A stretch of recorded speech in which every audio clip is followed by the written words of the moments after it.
ریاض احمد گوہر شاہی نعوذ باللہ جو اپنے آپ کو کبھی عیسیٰ مسیح کہتا ہے، کبھی اپنے آپ کو نبی کہتا ہے، اور حد تو اس وقت ہو گئی کہ کبھی اپنے آپ کو اللہ کا بھی رب بتاتا ہے اور دلیل پیش کرتا ہے کہ میرا چہرہ حجر اسود میں دکھائی دیا ہے، میرا چہرہ چاند اور سورج میں دکھائی دیا ہے۔ تو میرے دوست کو گمراہ ہونے کی ضرورت نہیں ہے، باتوں میں آنے کی ضرورت نہیں ہے، اس کا چہرہ دکھائی دیا ہے، ضرور دکھا ہے، مگر حجر اسود میں نہیں بلکہ جہنم میں۔ گناہوں پہ ہوں شرمندہ، الہی درگزر کر دے، بڑا مجرم ہوں میں تیرا، الہی درگزر کر دے۔ الحمدللہ رب العالمین والعاقبۃ للمتقین وعلى آلہ واصحابہ وازواجہ واحفادہ واہل بیتہ اجمعین، اما بعد، فقد قال اللہ تبارک وتعالی فی کلامہ المجید والفرقان الحمید، فاعوذ باللہ من الشیطان الرجیم، بسم اللہ الرحمن الرحیم، یا ایہا الذین آمنوا اتقوا اللہ حق تقاته ولا تموتن الا وانتم مسلمون۔ قال النبی صلی اللہ علیہ وسلم، اللہم من احییتہ منا فاحیہ علی الاسلام ومن توفیتہ منا فتوفہ علی الایمان، او کما قال علیہ الصلاة والسلام۔ معزز سامعین کرام، بزرگان محترم، نوجوانان ملت اور آئی ہوئی جماعت کے معزز ساتھی،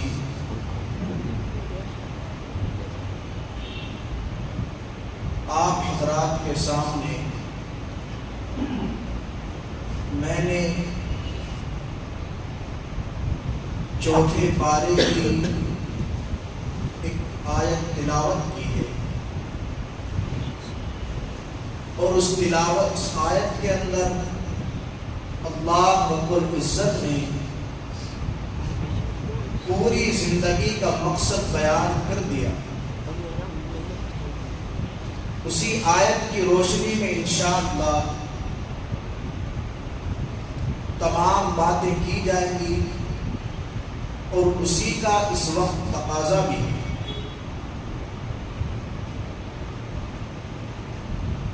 اللہ رب العزت ارشاد فرماتے ہیں، یا ایھا الذین آمنوا،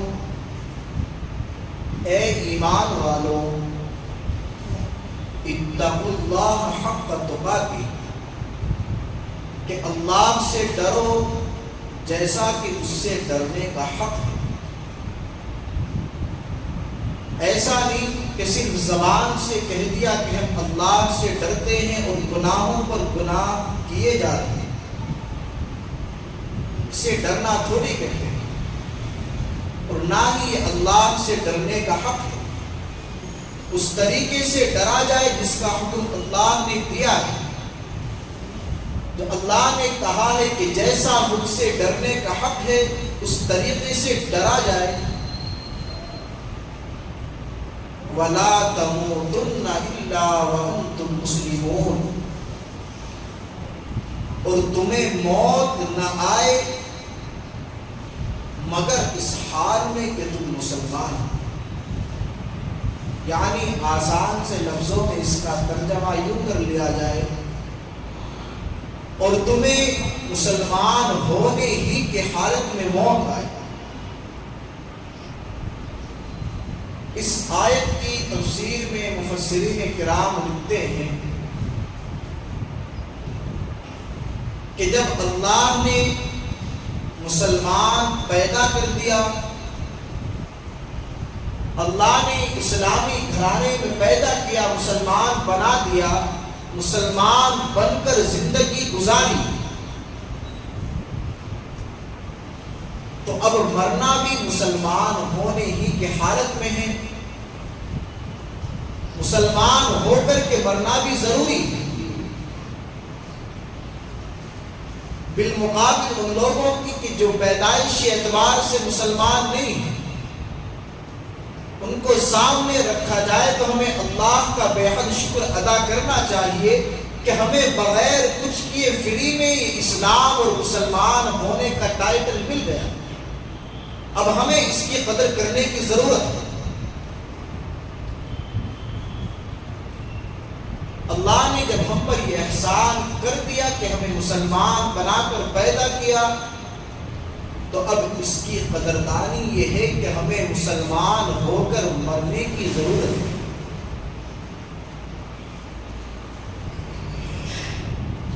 اللہ کے رسول صلی اللہ علیہ وسلم نے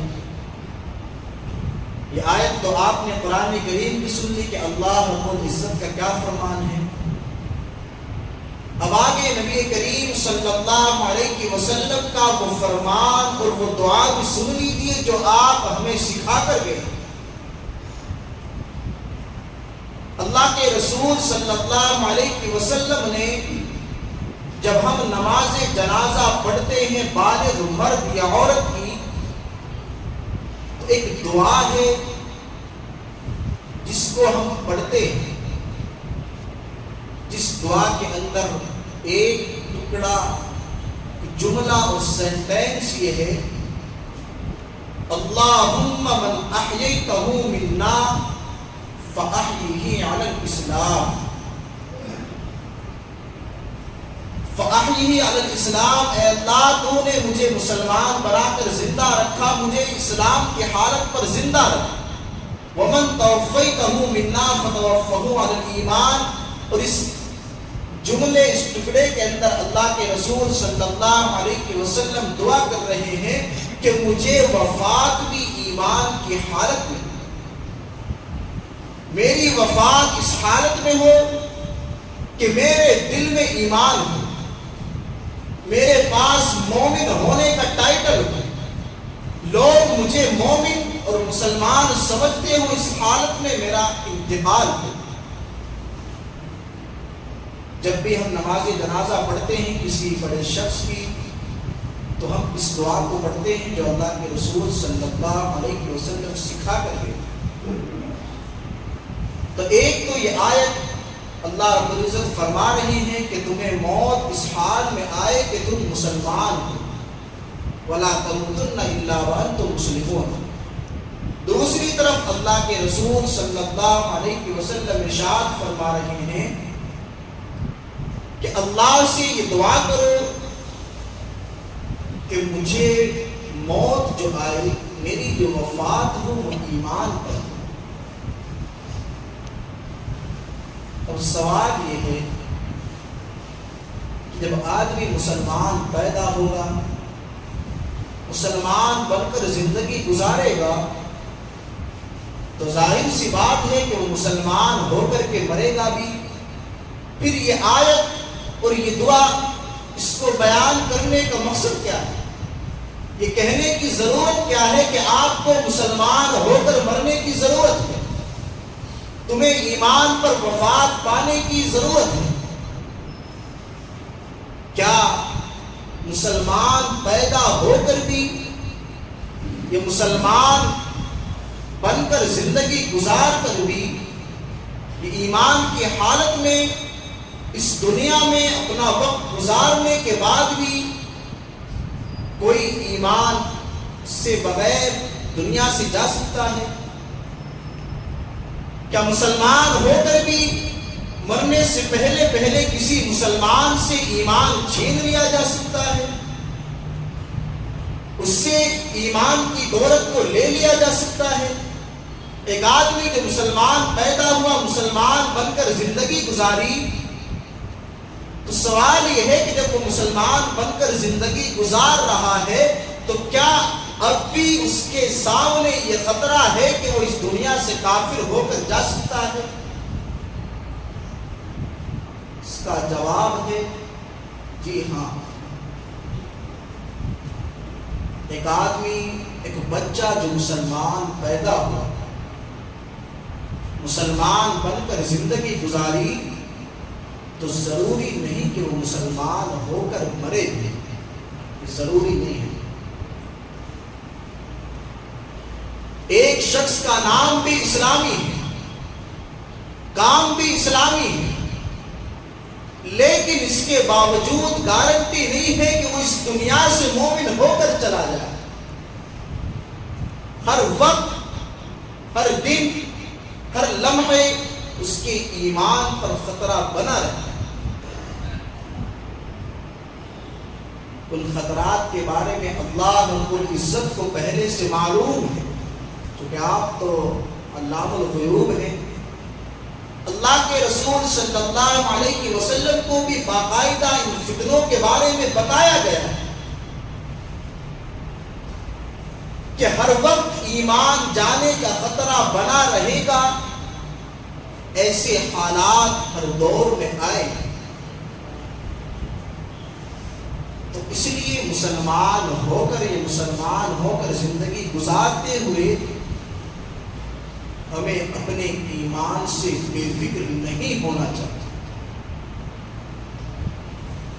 اگرچہ ہم 5 وقت کے نمازی ہوں، روزے دار ہوں، زکوٰۃ کے اداکار ہوں، کہ کتنی بھی بڑی عبادت کرنے والے تہجد گزار ہوں، اس کے باوجود بھی ہمیں اپنے ایمان کی ہر حال میں فکر کرنے کی ضرورت ہے۔ آپ کو تعجب ہوگا، ہمارا ایمان تو کچھ بھی نہیں، ایسے ایمان والے کہ جن کے ایمان کا، جن کی صفات حسنہ کا ڈنکا بجتا تھا، لوگ مثال دیتے تھے، لوگ ان کو اپنا آئیڈیل مانتے تھے، ایسے لوگ آخری وقت میں ایمان کی دولت سے محروم ہو کر کے دنیا سے چلے گئے۔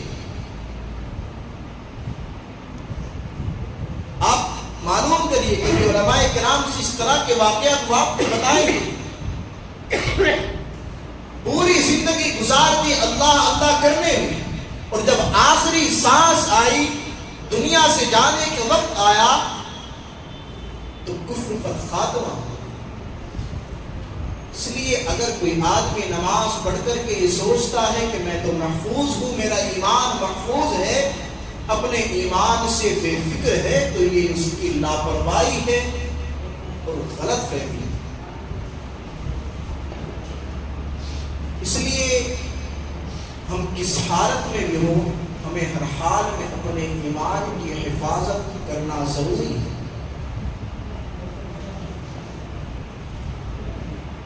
آج ایمان جو ہمارے پاس ہے، اس ایمان کا بدلہ کیا ہے؟ ہم جو بار بار کہتے ہیں، سنتے ہیں کہ اگر ہم یہ کریں گے، وہ کریں گے، تو اللہ رب العزت کی طرف سے جنت میں داخل کر دیا جائے۔ ایک بات سیکھنے کی ہے کہ جنت کا جو تعلق ہے وہ ایمان سے ہے۔ جنت جو بدلہ ہے وہ ایمان کا ہے، اعمال کا بدلہ جنت نہیں ہے۔ اگر اعمال کا بدلہ جنت ہوتا تو پھر آپ اس صحابی کے بارے میں کیا کہیں گے کہ جنہوں نے ایمان لانے کے بعد ایک وقت کی بھی نماز نہیں پڑھی، ان کے پاس تو اعمال ہے ہی نہیں، اور وہ دنیا سے جانے سے پہلے کنفرم جنتی ہیں۔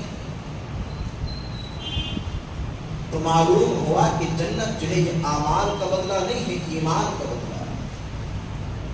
اسی لیے کوئی بھی کتنا بھی بڑا گنہگار مومن جس کے پاس اچھے اعمال نہ ہو اور اللہ نے اس کو سزا بھگتنے کے لیے جہنم میں داخل کر دیا، اللہ ہم سب کی حفاظت فرمائے، تو اس ایمان کی وجہ سے کبھی نہ کبھی سزا پوری ہونے کے بعد اسے جنت میں داخل کر دیا جائے گا، کیونکہ جنت بدلہ ہے ایمان کا، اعمال کا نہیں۔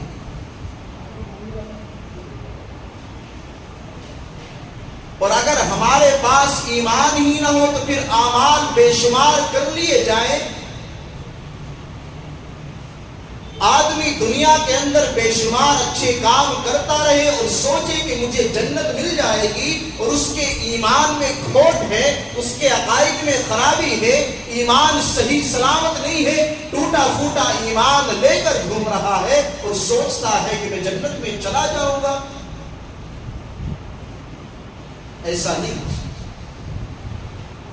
جنت میں جانے کے لیے ایمان شرط، اعمال بعد کی چیز، اور اعمال کا دار و مدار ہی ایمان پر۔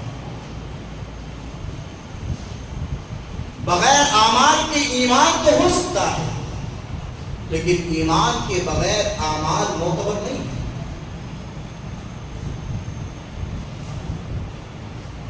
عقائد کا درست ہونا، صحیح ہونا ضروری ہے، تب جا کر کے ہمارا ایمان بنتا ہے۔ ایک آدمی کہنے لگے کہ میں اللہ کو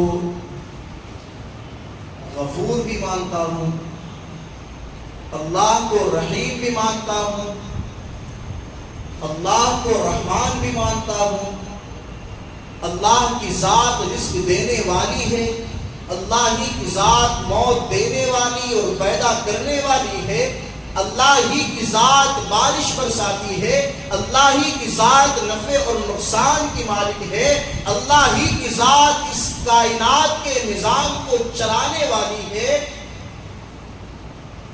مگر میں اللہ کو تو مانتا ہوں لیکن اللہ کو ایک نہیں مانتا۔ اب آپ بتائیں اس کا ایمان صحیح ہے یا نہیں؟ بتائیے۔ وہ ساری صفات اللہ کی مانتا ہے، لیکن اخیر میں کہتا ہے کہ اللہ کو تمام صفات کے ساتھ مانتا ہوں، بس اللہ کو ایک نہیں مانتا۔ تو یہیں پر اس کا ایمان چلا گیا۔ ایسے ہی آج کے فتنوں کو سامنے رکھتے ہوئے ایک آدمی کہنے لگے کہ میں اللہ کے رسول کو رسول مانتا ہوں، نبی مانتا ہوں، پیغمبر مانتا ہوں، آپ پر قرآن نازل ہوئی ہے یہ مانتا ہوں، آپ سچے رسول ہیں، مجھے تسلیم ہے، لیکن آپ کو نبی تو مانتا ہوں مگر آخری نبی نہیں مانتا۔ کیا اس کا ایمان بچا؟ ساری چیزیں تو مان رہا ہے، پھر ایمان کیوں نہیں بچا؟ ایمان کب چلا جائے کچھ پتہ نہیں، اس لیے ہمیں محتاط رہنے کی ضرورت ہے۔ آپ کو ایسے طریقے بتا دوں کہ جن سے ایمان چلا جاتا ہے اور پتہ بھی نہیں چلتا۔ صحیح بات کو غلط مان لینا یا صحیح بات کا یقین نہ کرنا، اسے تسلیم کرنا، یہ بھی کفر ہے۔ اور غلط بات کو صحیح جان لینا، اس سے بھی ایمان چلا جاتا ہے۔ مثال دے کر کے سمجھاتا ہوں۔ صحیح بات کیا ہے؟ صحیح بات یہ ہے کہ اللہ رب العزت ایک ہے۔ کیا آپ نہیں پڑھتے قل هو اللہ احد؟ پیغمبر کہہ دیجئے کہ اللہ ایک ہے۔ یہ صحیح بات ہے. قرآن کریم کی بات میں کبھی کوئی لچک ہو سکتی ہے؟ اگر یہ شبہ بھی پیدا ہو گیا تو بھی ایمان چلا جائے. اللہ ایک ہے، یہ بات صحیح ہے. اب ایک آدمی کہتا ہے کہ اللہ کو مانتا ہوں، اللہ کی تمام صفات کو مانتا ہوں، اللہ اس دنیا کا مالک ہے، رازق ہے، خالق ہے، ساری چیزیں مانتا ہوں، مگر اللہ کو ایک نہیں مانتا. اس نے صحیح بات کو نہیں مانا تو پھر چاہے وہ کتنی بھی صفات اللہ کی مان لے، کتنے بھی نیک کام کر لے، وہ مومن نہیں ہو سکتا. کیونکہ اس نے اللہ کو تو مانا ہے، اللہ کو ایک نہیں مانا.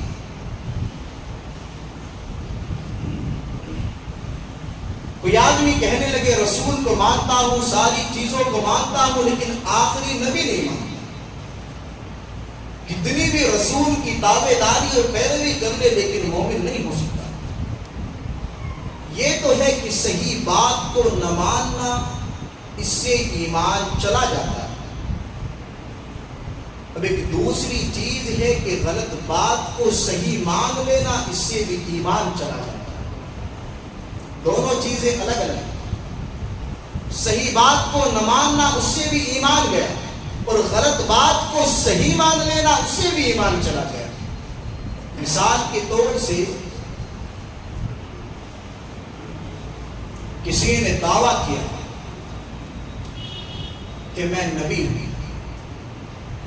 یہ دعویٰ غلط ہے یا صحیح ہے؟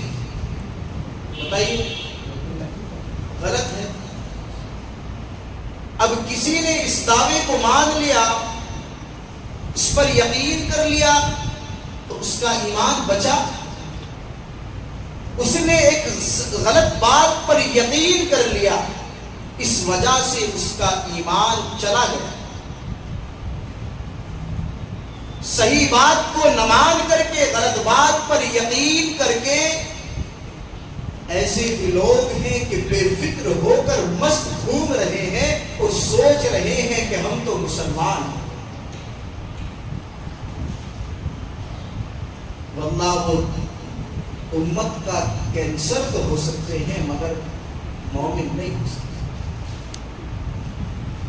اور وہ اس امت کا کینسر بن کر دوسروں کو بھی اپنی چپیٹ میں لینے کی کوشش میں لگے ہوئے. کسی کے دعوے پر یقین کرنا تو بہت بعد کی بات ہے.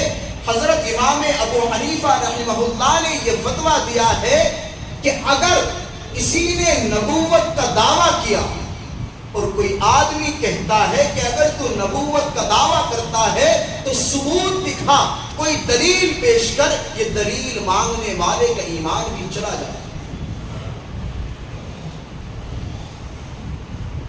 کیونکہ امام صاحب فرماتے ہیں کہ اگر آپ اس سے دلیل یا ثبوت مانگ رہے ہیں، اس کا مطلب یہ ہے اگر اس نے دلیل یا ثبوت دے دیا تو آپ اس کو نبی مان لیں گے.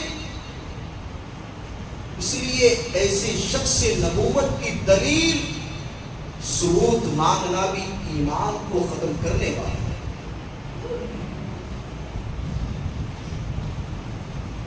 یہ باتیں میں کیوں بیان کر رہا ہوں؟ ایسا نہیں کہ یہ باتیں صرف یہاں کی چار دیواری میں بیٹھ کر ہو رہی. بڑے بڑے علماء کرام کی نیندیں ان چیزوں کو لے کر کے اڑی ہوئی. بڑے بڑے علماء کرام حیران و پریشان ہیں، ساری چیزیں چھوڑ کر اس کام میں لگے ہوئے ہیں کہ کس طریقے سے ان فتنوں سے اپنے لوگوں کو بچایا جائے، اپنے مسلمان بھائیوں کے عقائد کی، ایمان کی حفاظت کس طریقے سے کی جائے. کیونکہ باقاعدہ ان چیزوں پر محنت ہو رہی ہے اور ہر دور میں اس طریقے کے فتنے اجاگر ہیں. ایک فتنہ وہ جو ہمارے دیش سے اٹھا تھا اور آج بھی چل رہا ہے. ہندوستان کے اندر واقع صوبہ پنجاب کے اندر ایک شہر ہے گرداسپور. وہاں ایک چھوٹا سا قریہ ہے جس کو قادیان کہتے ہیں.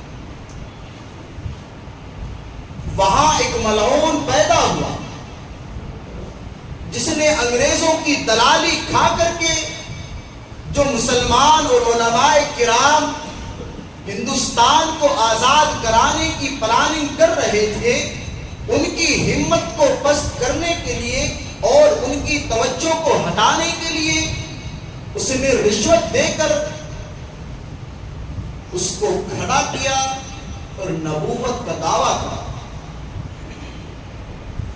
اس کے اندر بھی چند پیچیدہ باتیں ہیں کہ جہاں ہمارے بھولے بھالے مسلمان دھوکہ کھا جائے. وہ کوئی الگ سے نبی ہونے کا دعویٰ نہیں کرتے. ایک دعویٰ ہے کہ میں آخری نبی ہوں، یعنی اپنے آپ کو محمد رسول اللہ صلی اللہ علیہ وسلم سے الگ نبی بتایا جائے. اور ایک دعویٰ یہ ہے کہ اپنے آپ کو بذات خود محمد رسول اللہ بتایا جائے، نعوذ باللہ. تو یہ جو دوسرا دعویٰ ہے کہ میں ہی محمد ہوں، یہ اس سے بھی بڑا جرم ہے. اور مرزا غلام احمد قادیانی لعنت اللہ علیہ وہ یہی کہتا تھا کہ میں ہی محمد رسول اللہ ہوں، اللہ نے مجھے دوبارہ نبی بنا کر بھیجا. اسی لیے کہ قادیانی نے مرزا غلام احمد قادیانی کے بیٹے سے، غالباً اس کا نام بشیر احمد ہے، اس سے سوال کیا کہ ہم نے یہ پڑھا ہے سنا ہے کہ جب بھی اللہ نے کوئی نبی بھیجا ہے تو اس کا کلمہ اس کو الگ سے دے کر بھیجا. حضرت آدم کو بھیجا تو لا الہ الا اللہ، آدم صفی اللہ کلمہ دیا. حضرت ابراہیم کو بھیجا لا الہ الا اللہ، ابراہیم خلیل اللہ، موسیٰ کلیم اللہ، عیسیٰ روح اللہ. اور جب آپ کے والد صاحب مرزا غلام احمد قادیانی نبوت کا دعویٰ کرتے ہیں اور کلمہ وہی استعمال کرتے ہیں جو اللہ کے رسول صلی اللہ علیہ وسلم کا دیا ہوا، جو ان کو ملا ہے، تو اس نے کہا کہ آپ کی بات صحیح ہے. کلمہ اسے دیا جاتا ہے جس کو نیا نبی بنا کر کے بھیجا گیا ہو، اور ابا جو ہیں وہ کوئی نئے نبی نہیں ہیں بلکہ نعوذ باللہ وہی محمد رسول اللہ ہے. یہ ان کا عقیدہ. اور آپ کیا سمجھتے ہیں کہ مرزا غلام احمد قادیانی کے ماننے والے نہیں ہیں؟ آپ کو تعجب ہوگا، دنیا کے اندر 110 ممالک کے اندر مرزا غلام احمد قادیانی کو نبی ماننے والے موجود ہیں، اور ہم بے فکر کیوں ہیں؟ ایک فتنہ یہ تھا، اور ایک اور فتنہ ہے جو اٹھا ہے پڑوسی ملک پاکستان سے، لیکن وار کر رہا ہے ہمارے شہروں میں. آپ یہ مت سمجھیے کہ پاکستان سے شروع ہوا ہے، آپ اس بات کو ذہن میں رکھیے کہ آپ کے شہر میں اس فتنے کی تیاری ہو چکی ہے، اس فتنے کی محنتیں چل رہی ہیں. آپ یہ مت دیکھیے کہ کہاں سے شروع ہوا ہے، یہ دیکھیے کہ کہاں تک پہنچ گیا. فتنہ شروع ہوا تھا پاکستان سے ریاض احمد گوہر شاہی کی شکل میں، وہ تو جہنم رسید ہو گیا 2001 میں. اب اس کا جو سرغنہ ہے، جو اس ٹیم کو رن کر رہا ہے، یونس گوہر شاہی لندن میں بیٹھ کر اس کو آگے بڑھا اور دعوے کرتا ہے کبھی امام مہدی ہونے کے، کبھی عیسیٰ مسیح ہونے کے. کسی دلیل مانگنے والے نے دلیل مانگ لی ہوگی، ہم تو دلیل نہیں مانگتے.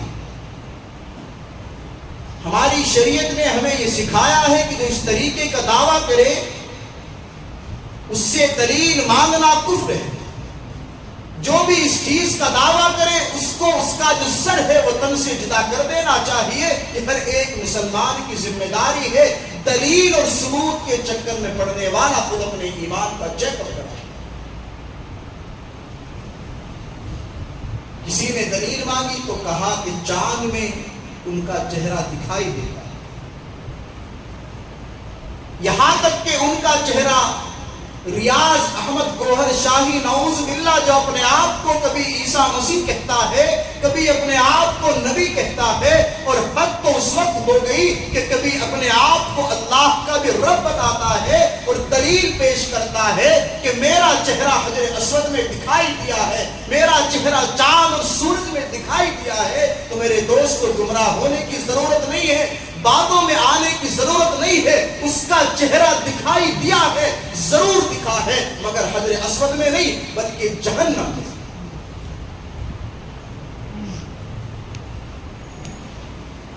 آپ سمجھتے ہیں کہ ہم محفوظ ہیں؟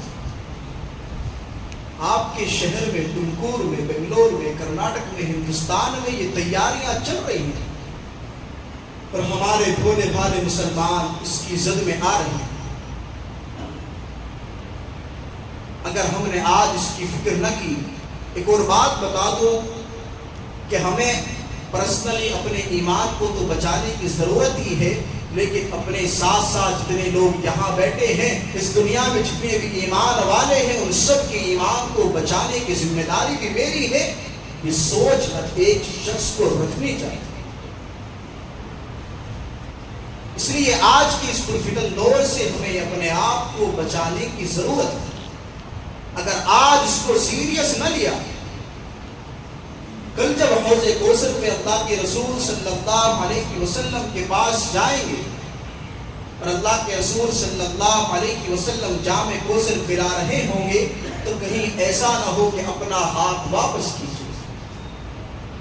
اگر آج ہم نے اس کی فکر نہ کی، اگر آج اس کو سیریس نہ لیا، تو کل حوض کوثر پہ اللہ کے رسول صلی اللہ علیہ وسلم جام کوثر پلانے سے پہلے مخاطب کر کے کہیں گے کہ کل جب تم دنیا میں موجود تھے، میری نبوت کے ساتھ کھلواڑ کیا گیا، میری آخری نبوت پر کیچڑ اچھالا گیا، میری نبوت پر، میری رسالت پر حرف آیا، اس پر آنچ آئی، میرے دین کو مٹانے کی تیاریاں کی گئی، اور تو اور کہ میرا نام لینے پر، صرف آئی لو محمد صلی اللہ علیہ وسلم کہنے پر مسلمانوں کو جیلوں میں ڈال دیا گیا، تو اس وقت کیا کر رہے تھے؟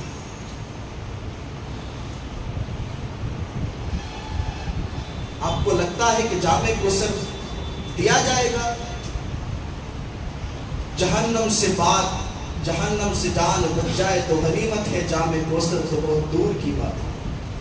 اس لیے میرے بھائیوں، بالکل بھی بے فکری کی زندگی نہ گزارو۔ ساری چیزیں اپنی جگہ ہے، کھائیے، کمائیے، سارے کام کریے، لیکن یہ ساری چیزیں دوسرے درجے کی ہیں۔ سب سے پہلے ہمارا ایمان ہے۔ اپنے ایمان کی حفاظت کریں، اور کوئی بھی ملعون ایجنٹ آپ سے اس طریقے کا ٹکرا جائے تو آپ کو بہتر مشورہ دیتا ہوں کہ آپ اس کے ساتھ بحث مت کریے۔ آپ اس سے کہیے کہ آپ جو بھی بات کہہ رہے ہیں ٹھیک ہے، آپ ایک بار ہمارے امام صاحب یا ہمارے عالم سے ملاقات کر لیجئے۔ اگر وہ کہیں گے، جس طریقے سے وہ کہیں گے، میں ماننے کو تیار ہوں، کیونکہ آپ اگر ان سے مقابلہ کریں گے تو جہاں تک میرا ماننا ہے اور علماء کرام سے میں نے سنا ہے کہ آپ شاید ان کا مقابلہ نہیں کر سکتے۔ اس لیے آپ صاف لفظوں میں کہتے کہ ٹھیک ہے، آپ ایک بار ہمارے عالم صاحب سے، ہمارے حضرت سے، امام صاحب سے ملاقات کر لیجئے۔ میں آپ کو یقین دلاتا ہوں، دعوے کے ساتھ کہہ سکتا ہوں کہ انشاءاللہ وہ ملعون آپ کو دوبارہ نہیں ملے گا۔ اللہ رب العزت ہم سب کو ایسے تمام فتنوں سے ہم سب کی حفاظت فرمائے، پوری امت مسلمہ کے ایمان کی حفاظت فرمائے۔ آمین ثم آمین، وآخر دعوانا الحمدللہ رب العالمین۔